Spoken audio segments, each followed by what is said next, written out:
First, I will be discussing my trailer, in which I will compare to one of my real media products of the same categorised genre, Miss You Already.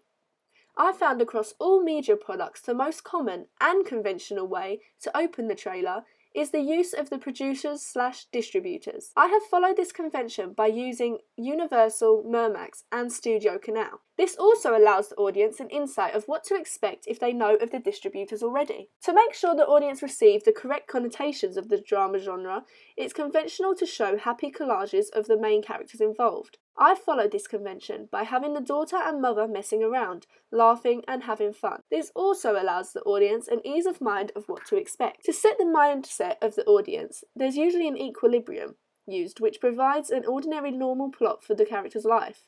Therefore, if anything upsets the normal life, the audience will be aware that the disturbance is not normal. I followed using an equilibrium by following my characters doing ordinary day-to-day activities, such as waking up her daughter for school. The music used to start the trailer is usually light-hearted and upbeat. This gives the audience an open mind to expect a happy themed trailer. I followed this convention by having fight song play, which starts quite slow-paced. It also then allows the audience to connect with the story through the music. In my research, I found it's conventional to have a disruption in the equilibrium. For example, in Miss You Already, the main character gets cancer, changing her life completely.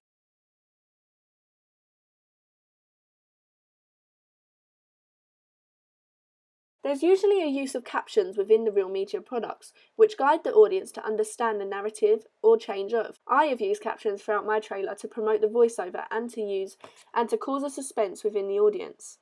I've noticed within the drama genre, there are specific uses of shots which relies on the attitude of the narrative. When happy, there's longer, wider and more open shots, usually with a steady or straight angle. I've used this for my happier scenes by keeping wide, long angled shots as well as two shots. After noticing the happy mood shots, I noticed the change of angle/shots when the attitude is disrupted. They're usually lower in angle or closer up to the character. In my product, I showed the change of mood through close-ups, low angles, and the point of view shots, which showed the stress. I recognise that after disrupting the ordinary equilibrium, there's usually a new one created. In Miss You Already, it shows the friend putting up with her life after finding she's had cancer. I have developed and challenged this convention by not having a clear outcome of what happens after knowing the rickety structure of the mother's secret. Although, at the end of mine, I showed the two-shot of the mother and daughter which suggests their relationship remains strong. Hi. Hey, what are you up to at lunchtime? Is everything okay? You found out a week ago? Well, how could the tumor have gotten so big? Because it's aggressive. Voiceovers are conventional to direct the story, to guide the audience to understand the intended narrative. Mostly, it's a voiceover from a conversation or an actual section in the movie. We live in a small town. The two of us, we're happy. I've developed this convention by having a separate voiceover, one of which is not in my movie. To end the trailer, it's known to have a fade out, where the picture fades along with the music or the voiceover.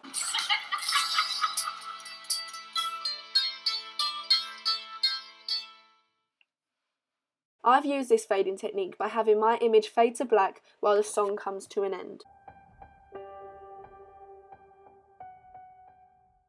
By real media products I will be comparing my product to and have researched is Film Magazine and Entertainment Magazine. I first thought when researching or creating my magazine that it was conventional to have a release date of the magazine at the top of the masthead. When comparing to my researched media texts, I see neither of them have a release date, so here I have not followed a convention but created my own. The masthead usually has to be big, broad and open for the audience to see. Therefore, they are able to recognise the brand or distributor's identity when linking the promoted film. In Film Magazine, there's white thick font which is easily stood out upon the darker blue background. It seems to be convention to have the feature article photograph interrupt the masthead. Entertainment too has a disrupted masthead, but this one has a lot more of it covered. There's simple black writing, but as it's longer worded, it catches the audience's attention. My magazine has followed, but also developed this convention. I have interrupted the masthead with my feature article photograph, but I have also taken further action weaving film strip in and out of the studio masthead. I also made the font broad and defined through post-production. The backgrounds of the magazine are important to set the tone and the theme of the overall product. In film, the background is blue, with what looks like fawns. Therefore, it links to the feature article photos, character, and also resembles the promoted film. The overall theme and style of the magazine depends on the feature article photograph. The entertainment magazine has a grey background with different undertones, and the colours of the plugs and costumes combine well with the whole style. My magazine conforms with this convention to match the picture with the style, as my characters have similar coloured clothes as well as the props. For example, the straw and the actress's hair colour. Plugs are used to communicate to the audience what to expect inside the magazine. Film uses appealing language such as biggest blockbusters, which will engage the audience's attention. Entertainment magazine uses plugs such as get the big scoop, giving the audience a sense of hope that there's a lot more information to know, which the magazine can provide. My magazine uses puffs such as top films, inside exclusive, and A-list celebrities. These phrases connote gossip and new film exclusives. The feature article photograph is of the character in the promoted film rather than the actress who plays the character. It's conventional to have the star in the centre of the magazine. She also has her appropriate costume and facial makeups on. The feature article photograph also shows the characters rather than the actors. They use a prop which seems unconventional. Their costumes are also relevant as you can see their specific styles within their characters. I follow convention by having my characters placed in the centre of the magazine and having them remain in character. I challenge convention by having the actors avoid eye contact and the focus being partly on the prop. There's a specific theme/style present through the magazine cover. This is contributed by the font's colours and styles. The big bold writing makes the plug seem urgent and important.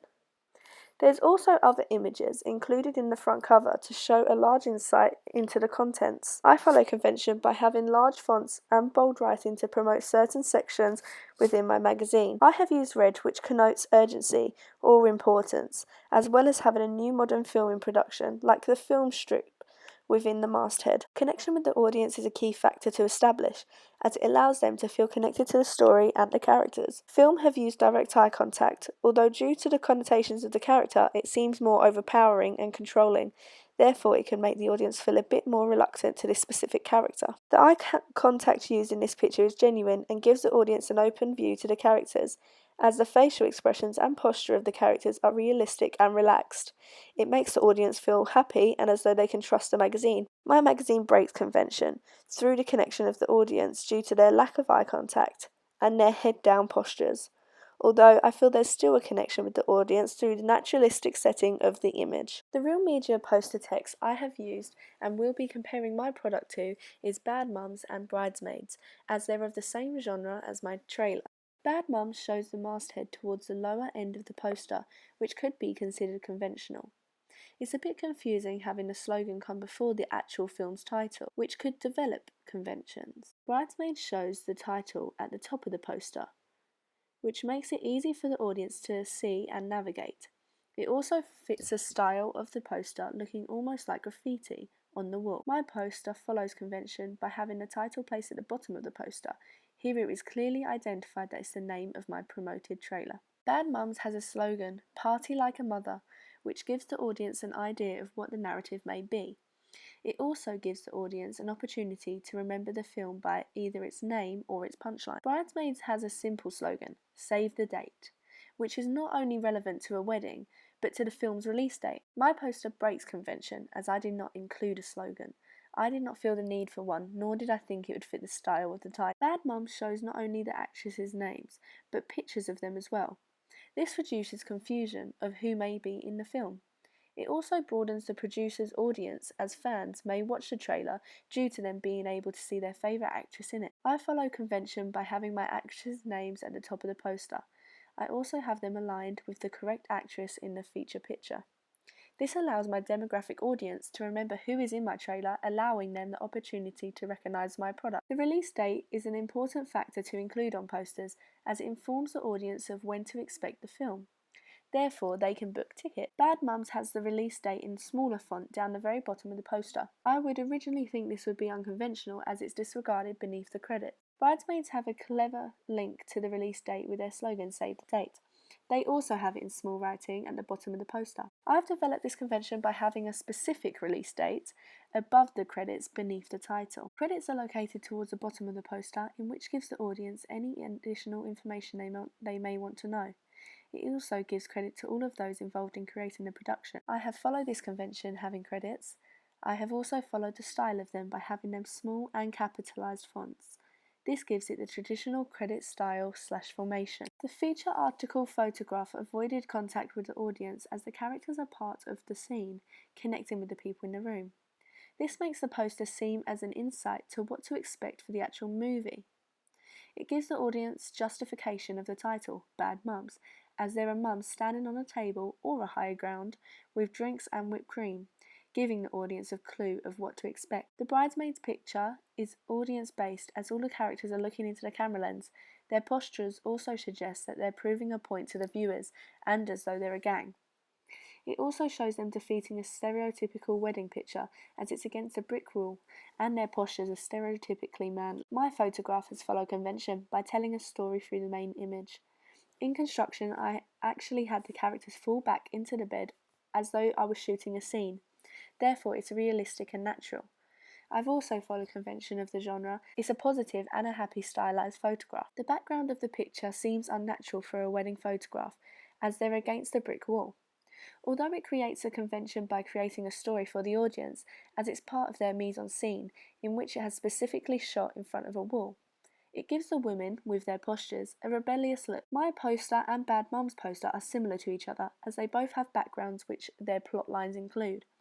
They both are in the comfort of their own home, giving the audience a decoded, comfy and relaxed tone. It also makes the pictures or posters feel more natural and realistic rather than posed. The costumes wore specifically pinpoint to the audience what the general feeling for the film is. The bridesmaids are dressed in a typical stereotype for women, pink tight dresses, while the bride stands in the middle with her big white wedding dress.